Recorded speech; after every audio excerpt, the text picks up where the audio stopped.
उद्धव ठाकरे गटातील खासदारांच्या संदर्भात विचारलेल्या प्रश्नावर सार्वजनिक बांधकाम मंत्री शिवेंद्रसिंहराजे भोसले यांनी हा शिवसेना पक्षाचा अंतर्गत विषय असल्याचे सांगत त्याबाबत पक्षप्रमुख उद्धव ठाकरे आणि संबंधित पक्षांनीच भूमिका स्पष्ट करावी असे मत त्यांनी व्यक्त केले।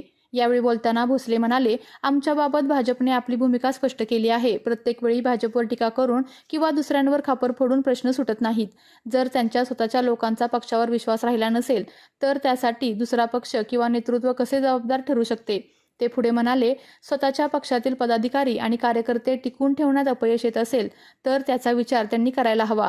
दुसऱ्यांना दोष देण्यापेक्षा स्वतःचे आत्मपरीक्षण करणे गरजेचे आहे। खरे तर सर्वांनीच आत्मपरीक्षण करावे असे मला वाटते।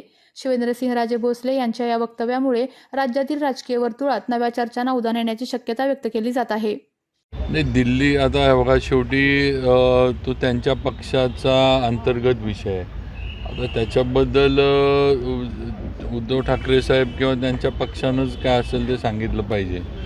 आमचं आजसुद्धा भाजपनं स्पष्ट केलं की ह्याच्यामध्ये आमचा कुठलाही या फुटीमध्ये हे नाही आणि असं असताना उठसूट भाजपवर टीका करायची एवढंच। हे आता त्यांच्या लोकांचा त्यांच्यावर विश्वास राहिला नाही तर त्याला दुसरे पक्ष किंवा नेतृत्व कसे जबाबदार आहे। शेवटी तुम्ही तुमच्या लोकांना जर विश्वास तेवढा देऊ शकत नसला आणि जर पक्षामध्ये पदाधिकारी थांबायलाच तयार नसले तर दुसऱ्यावर नुसतं खापर फोडण्याचा, स्वतःचं काय अपयश वगैरे दुसऱ्यावर ढकलण्याचं कारण नाही आहे। त्यांच्या पक्षाचं त्यांनीच सांगितलं पाहिजे व काय अडचणी असतील त्या।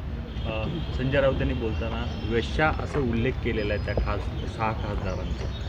आता कोणी काय उल्लेख केला हा त्यांच्या ह्याचा भाग आहे, आम्ही काय त्याच्यावर हे नाही। पण मला वाटतं त्यांनी आत्मपरीक्षण खरं म्हणजे सगळ्याचं करावं। दुसऱ्यांना नावं ठेवण्यापेक्षा त्यांनी आत्मपरीक्षण करावं असं मला तरी वाटतं। आपल्या तालुक्यातील जिल्ह्यातील बातम्या सर्वप्रथम पाहण्यासाठी आजच सातारा न्यूजला YouTube चॅनलवर सबस्क्राईब करा, लाईक करा, शेअर करा आणि बेल आयकॉन प्रेस करायला विसरू नका।